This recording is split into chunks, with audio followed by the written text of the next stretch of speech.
Hey guys, what's up? We're in the next part. Please go check out the previous part to gauge your bearings. I'm busy explaining a dream. I was telling you guys in the last part that in the beginning of my faith, after getting born again, I still had this big fat chunky idol that was marriage, and God uprooted it out of me. I read from John 15 to let you guys understand that what I'm going through is a pruning process, and in order for me to be able to deliver this message, I had to conquer my idolatry over marriage, because then if I didn't, I was gonna end up a victim of what under heaven got done to this country. I had commenced explaining a dream of mine, and I'm gonna go on right ahead to do that just in this part. Right in the beginning of my faith, I got this dream. I was still working. Everything was still cool in my life. But I was about to enter into some pretty hard knock persecution that would literally span over a decade and was still counting. Alright. The dream that I got, please go check out the previous part, frankly, because it really does lay the foundation for this part. It was, like I said, I saw in this dream a building go KZN, Durban in particular, in a city. Looked like it could have been Berea. It looked like any other inner city South African CBD building, kind of badly kept and what have you. Nonetheless, it's got occupants in it. It looked like a combination of an office building, my high school, and this one building that my cousin used to live in as a kid in downtown Johannesburg, and it was opposite the ANC building, Lister building, that got bombed once upon a time. Yeah, alright, so I'm busy continuing on from there. The things that I saw in this dream, they were very dark. I did not understand what in the world I was seeing until I lost everything, admitted or acknowledged, realized that I have a spiritual gift. And if I don't start heeding what in the world God is showing me, I'm just frankly not going to understand why what's happening in my life is happening. And I'm also not going to be in a position to be able to explain to people what to look out for. Despite having found my spiritual gifting out, okay, and I tried to talk to people, nobody listened. And lo and behold, years down the line, this is the country falling apart, junk status, grey listed, gender-based violence on fire, worst country to live in as a woman, power cuts, political instability, bordering on being a failed state.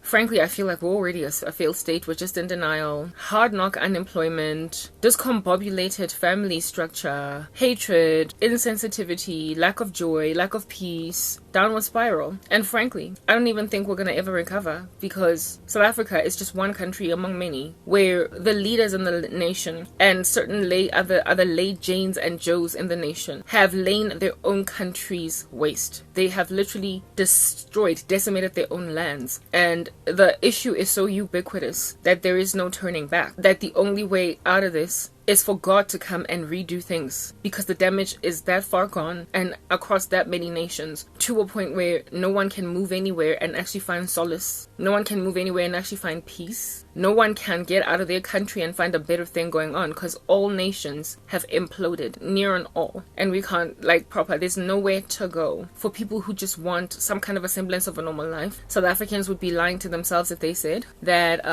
that they can't see that something rapidly declined from a certain time and the country is not what it used to be, which is hugely to blame for what's going on, and especially secret societies. And I dreamt about one out here when I'm busy idolicizing or trizing, whatever might be the adverb there, marriage. I wanted to get married. More than any other desire did I have was that of marriage. I didn't want a career as much. I did not want any homes.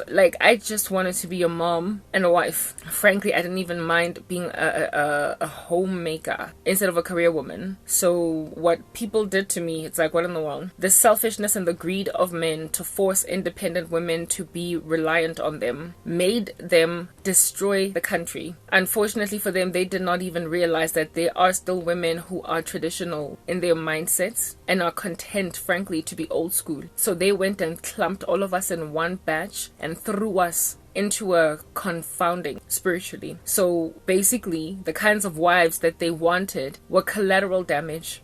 They could have just, whatever your preference is as a man, you could have just gotten on your knees and prayed to God for that, and he will avail you a garabo. Instead, they went to Satan. So let me tell you about this dream. Yo, guys, First of all, I was standing in front of I told you that this building was a combination of an office building, my high school, and the building where my cousin used to live. The component of my high school in particular that was prevalent in this dream was a home economics class home economics class yakaya grade 9 when I was in high school, right? Now, those of you who don't know what home economics is, because I don't know what they call it these days in the South African education system, and those of you who are not from this country, it is basically a class in high school that teaches girls how to cook, how to sew, how to make a home. It's called home economics. So a 101 class for how to be a homemaker. Back in the day when I was in school, it was only for girls. I don't know if they've ever since then availed it to guys just in case they also want to learn how to bake puff pastry or whatever. And the guys during home economics, the home ec class, girls would go there, guys would go to, I believe, a woodwork class. Like, yeah, something of that nature. Back when society still respected gender roles, now people are like, but guys also want to be stay-at-home dads. That's why society's falling apart. What in the world is that? Like, what is that? Y'all be thinking a man can be a stay-at-home dad. He has not been built by God to be a stay-at-home dad. And so, of course, he is going to become passive-aggressive and abusive when he's not walking in his manhood. Anyway, whatever.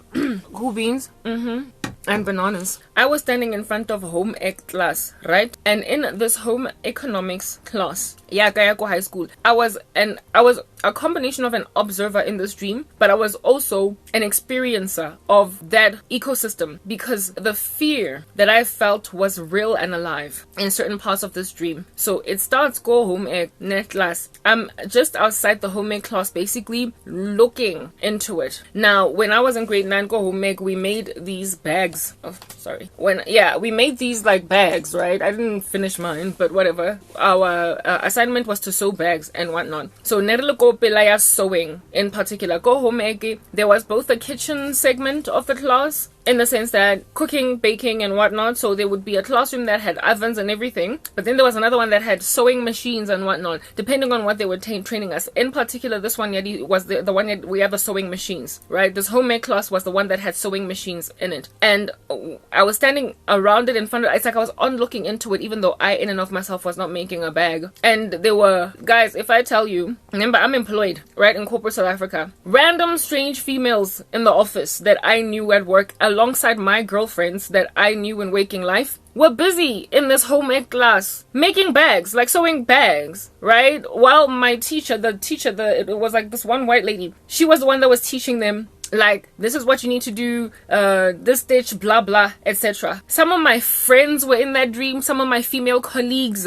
were in that dream that I had absolutely no relationship with. Like, I just saw them in the office. MTN was a big company. I didn't know everybody there. Some females that I had just seen around in the building at work, they were hunkered down, sewing and getting taught by this teacher of ours how to make bags. And I was like, okay, didn't know what in the world under heaven that meant. And then as I looked out, as the classroom, as the sort of kind of like the camera, let's say that my eyes viewing this is like a camera that's panning and zooming in and out. As I zoomed out of the classroom to basically see the grander ecosystem, I realized that they were not just in this home economics class sewing, but they were locked in it. Like, literally there were bars. Do you understand? A gate whose bars were like, yeah, barred, like burglar proofing, and they were locked in it. And they were, I can't really say that they were content being in that state, because they looked almost like dazed, like zombied, like switched off. And they were busy sewing in like a zombie mode, locked in this room. And for the life of me, guys, okay. So they're in home ec class, they are sewing, a variety of females in my office building, and a variety of my girlfriends in waking life. And they are locked in this home ec class. Then I start to walk around this building, like this floor. It was like it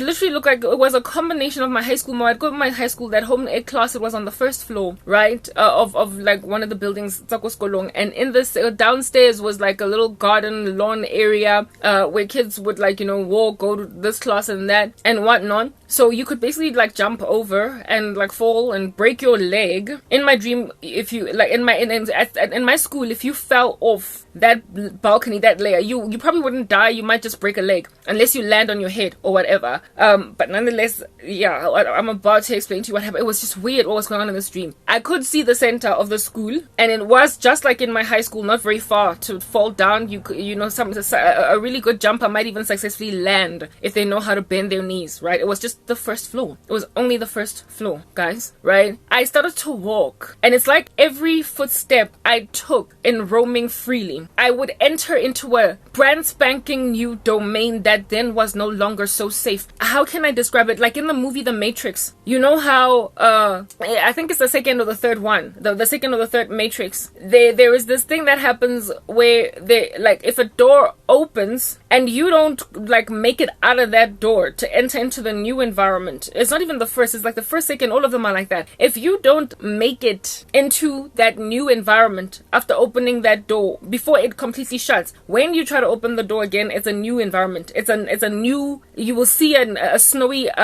landscape, or you will see a park or whatever. So you have got to make sure that you catch that door before it closes, otherwise it's a completely new world, and whoever you're pursuing, chasing after, you can't see them. That's how things suddenly changed. It's like every step I took, the ecosystem, the environment just changed, and I would then find myself in a perilous space. So essentially, the safest like stance that I ever could have been in is to just stand still wherever I am, or otherwise, if I take a step, I don't know where I might find myself. It might be somewhere where it's still safe to put my foot, or it could be, me stepping into a perilous space. So I told you this was a combination of my school, my cousin's residential building, go downtown Joburg, that was opposite Lid, that was office building, right? Yeah, KwaZulu Natal, that I frankly have never ever seen in my life. Okay, very well. I take a footstep, right? And I told you that it was the first floor.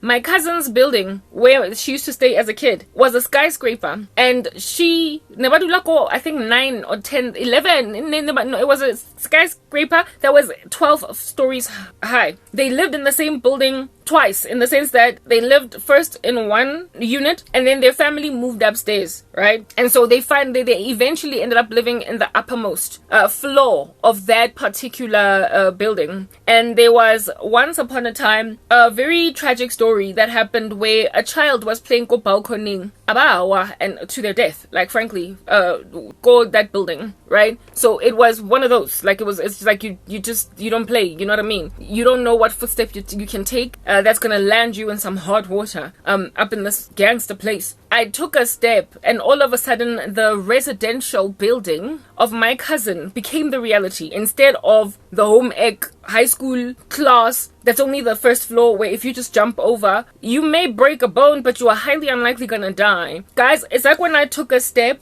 wood, like a wooden floor caved in. Now this is a skyscraper. The floor of it should not be wood. It should be, my brick, face brick, concrete, reinforced with metal and whatnot. Instead, it was wood, and my foot went right in, and it broke through. The wooden pieces fell to the ground, and when I looked downstairs as to what in the world under heaven is going on, it was like it looked like a building that was under construction with scaffolding and everything, and there was no floor underneath it, neither underneath it. It was just a plunge to your death. Multiple floors down. All I did was take a step from the first floor of my home ec, just outside of my home economics class, and that one step, my foot, the floor gave way. One of my legs went into the floor, while I guess the rest of my body was on the outside, and down there was just like a plunge, like a real plunge, almost like from the 12th floor. And I felt a real fear in my dream, where I was like, I'm going to die. Next thing, I look around, and my high school, no more. First floor for what? Now it is a debilitated building that is entirely unsafe to walk in. And there were women, and again, I recognized one of my girls in waking life. But in this dream, it's like she didn't know me. But there were other women whose faces I did not recognize in this building. They were busy walking, like, imagine walking, go balcony. That's not done. The construction is not yet finished. It's a scaffolding. And exactly, I will explain. Okay, this again, a scene in the movie The Matrix. When Neo gets given instructions by Morpheus in the beginning of the movie to basically escape the maze in his office, in his offices, and then Morpheus tells him to get out of the window and jump over to the other side, otherwise he's not going to escape the agents that are at the door. And when he looks down, it's like, whoa, it's like he's gonna fall. He's literally gotten out of his, like a window in his office that is on like the 11th or 12th floor or whatever. And when he looks down, it's like death, plunge. And then he cowers and decides not to like go over because he's scared that he's going to die.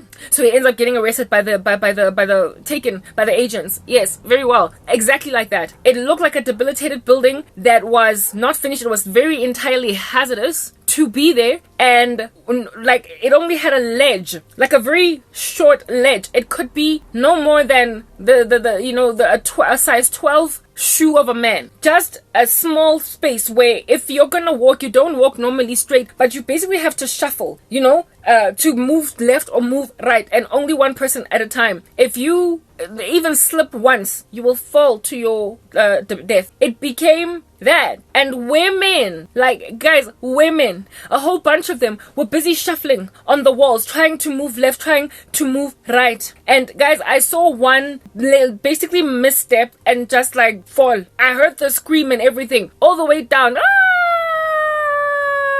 Ah! And she was on the floor dead. I saw a whole bunch of women literally as I looked around this particular building. All of them were walking, literally shuffling just by the walls. They could not move freely. And that's what was happening. So I then am like, what in the world is going on? So just like these women, I get up from where I'm at, where I nearly fell into a thing, and I hold on to whatever structures I can find. I was crawling. I refused to stand up and walk because I was so fearful. I was crawling, holding onto the walls to try and get somewhere. And then finally I arrived at basically the office building component of this, where the floor was no longer caving in, and there was this office like on the left of me that had women in it that were typing. And the typewriters that they were using, so what is this? They were typing on old school typewriters, like ASDF, yes, like the old school typewriters, Tipex, correction fluid. They were using those. Like, who is still using that in this day? We've got computers. These women were typing. Now, to let you guys know what's going on, back when I was in high school, there were subjects that only girls took, and among them was typing.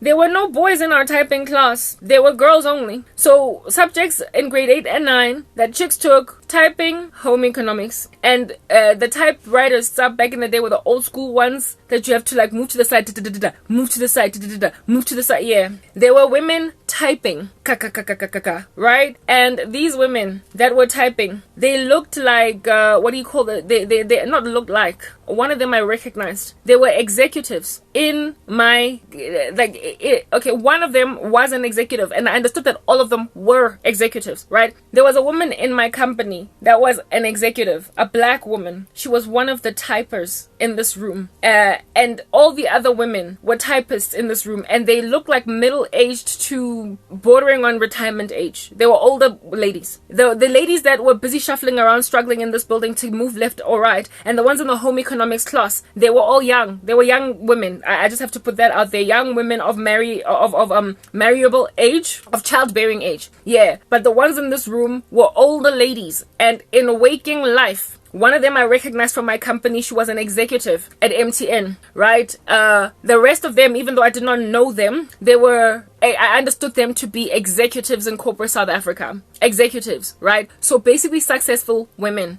And these women in this typewriting class, even though they were on typewriters, I understood them to be agents of this entire system. They were helping what I would come to learn the bosses of this whole show, who is running this whole show. They were pushing this agenda along. They were manipulating this ecosystem. They were the ones responsible for when you take a step, where do you find yourself? Do you find yourself on solid ground, or do you find yourself in dangerous terrain where you could plunge to your death? They were essentially working with the system to put women, young women, in the positions that I saw them in my dream. Home economics class, take one step, find yourself in a dangerous terrain, tread lightly or you die. And these ladies were the machinery or the brains behind the administrative effort to basically chart the destinations or the eventualities of these young women all over the show that are on dangerous terrain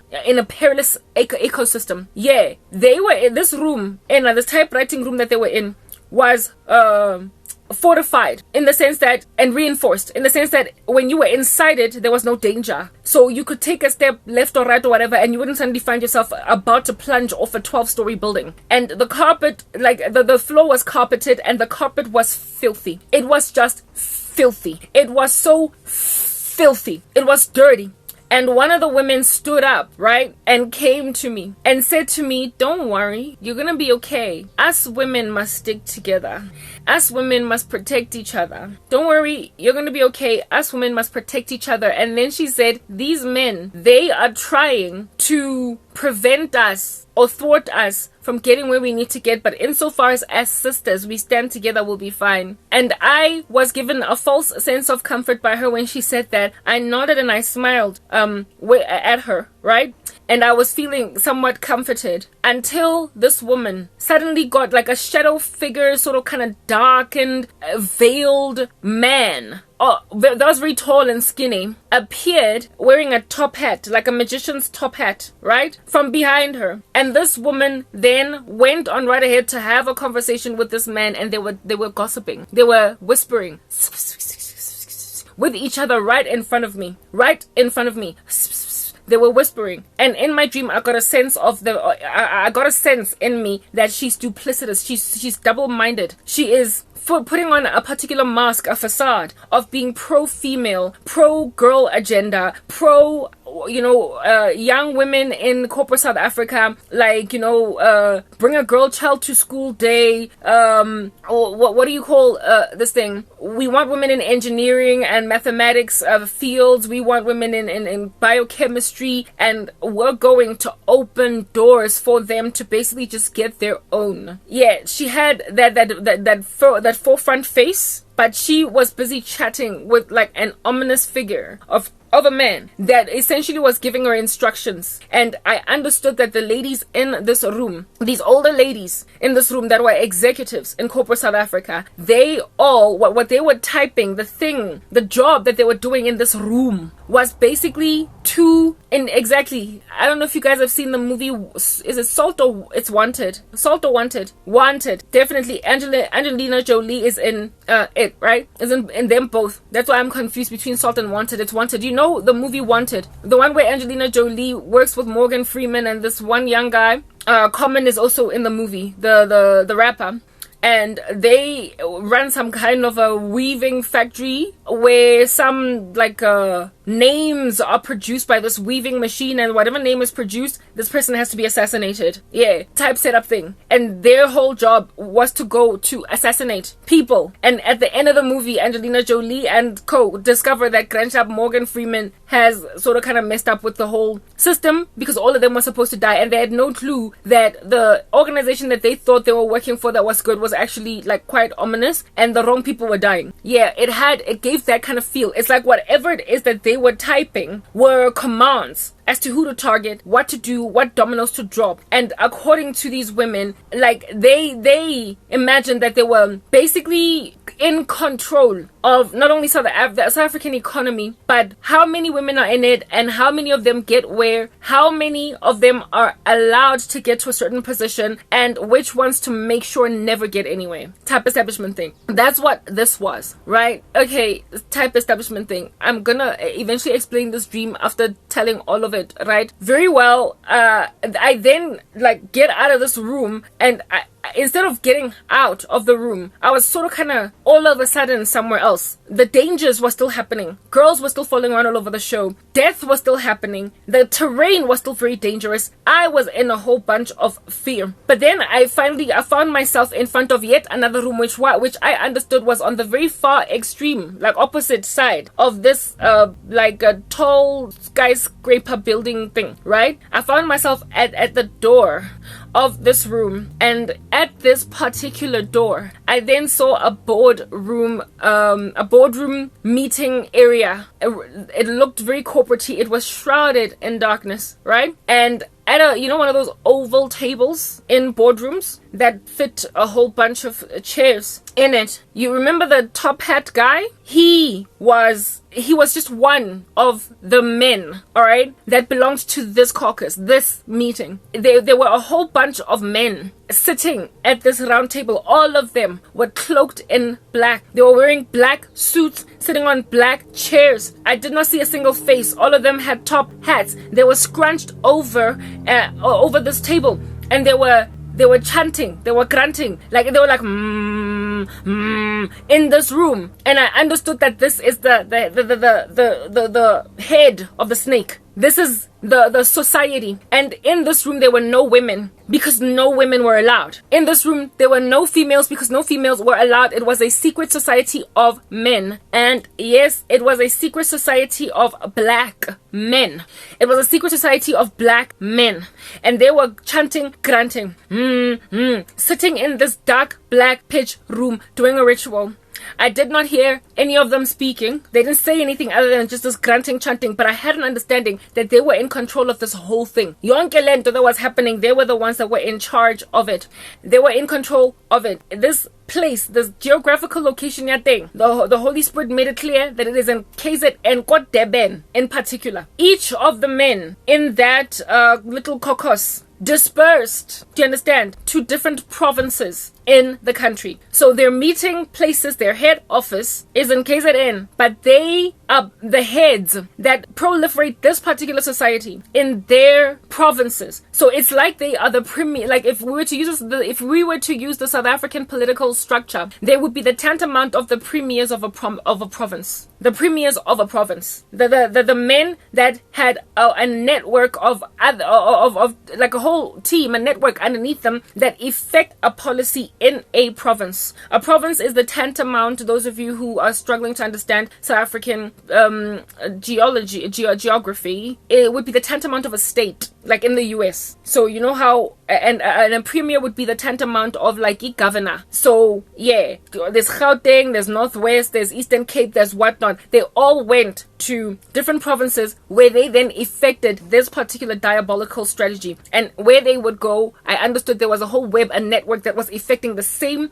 secret society ideologies. So it is an infection of the whole country, basically. They employed this, they literally, oh yes, another thing that I picked up was the Lord telling me that in that room, well, not only those heads of those organizations, but among the heads was a TV executive, like a television executive, who was creating a narrative, a pontiff of sorts, through media, through the entertainment industry. What basically to put as a plot, a storyline in like entertainment that we consume in order to push this agenda forward. That stood out for me. I knew that they were also involved. They were involved in every facet of South African society, including corporate, etc. But God highlighted to me very much that television was also a very important part of this strategy. They had to push the narrative through the entertainment industry. This little meeting, yabona, the whole thing, in that very ecosystem where they were at, there was a great deal of immobility on the part of women, and even the women that worked for this secret society or this organization. In and of themselves, they had handlers. In and of themselves, they had a mandate. There was only so much they could do and not more. They were left on the outside. They could not be in a position of leadership or even be part of that meeting, that ominous meeting. So essentially, these women that thought they were given favor were just kind of shooting themselves in the foot. They were shooting themselves in the foot. But for them, it was like they felt as if though they were the chosen few that get to be successful in a world where all other, it was a black thing, guys. I am like, yeah, all other black women will have a hella hard time getting where they need to get. And the dream sort of kind of left it there. The dream ended. I was like, when I woke up, I was like, what? I don't understand what in the world I just saw here. I don't know what in the world did I just see. And of course, I saw the Lord's face to understand what under heaven was that dream. What was I seeing? What in the world was I seeing? I will then go on right ahead to explain what I was seeing. The home economics class, this secret society of men, their desire is to domesticate as many, especially black women, as possible. To teach them how to be housewives, to teach them how to be barefoot and pregnant in the kitchen, how to sew, and lock them in this. And remember, I told you, some of the women in that home ec class were thriving career women in my sphere of influence. I knew some of them.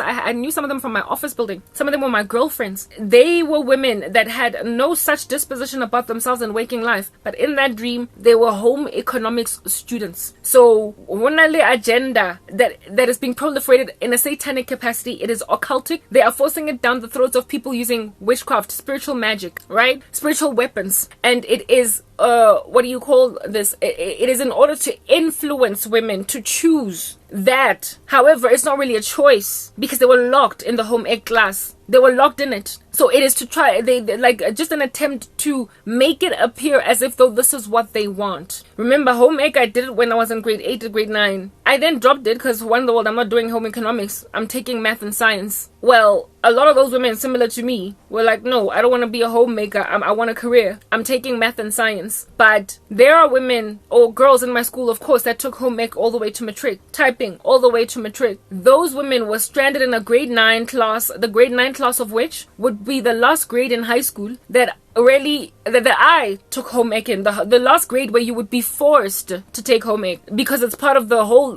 you would do all subjects when you're still in grade 8 and 9. You only choose your electives in grade 10, 11 to matric. So basically they wanted to keep women stranded in a place where they're forced to do subjects that frankly they don't like. And when I was in high school, I couldn't stand home ec. I hated it. But I had to go through the modes. I had to go through the modes to finally get to grade 10 and drop the subject. But those women were locked to grade 9. They were locked in grade 9, basically stranded in a place where, girl, this is you. It's a home ec, like take it in your stride. But it's like, no, but I'm gonna get to grade 10, drop it, do math, science, accounting, and biology. And they were, however, unfortunately told, no, you are gonna stop right here. You are going to stop right here, go home economics. And you're not gonna progress to grade 10. You're not gonna progress to grade 11. You're not gonna get to choose different subjects. You're not gonna get to choose business economics. You're not gonna get to choose geography. You are gonna be here, go home ec. And this was something that was a ubiquitous application on women that were already in corporate South Africa. That I, like I said, knew in my waking space. Thriving, working in legal and regulatory as lawyers, working in marketing as segment managers and business analysts, working in our department as project managers, women that are software developers, and they were like making bags in home ec class, stranded, go grade 9, and they were locked in that class. Guys, next part.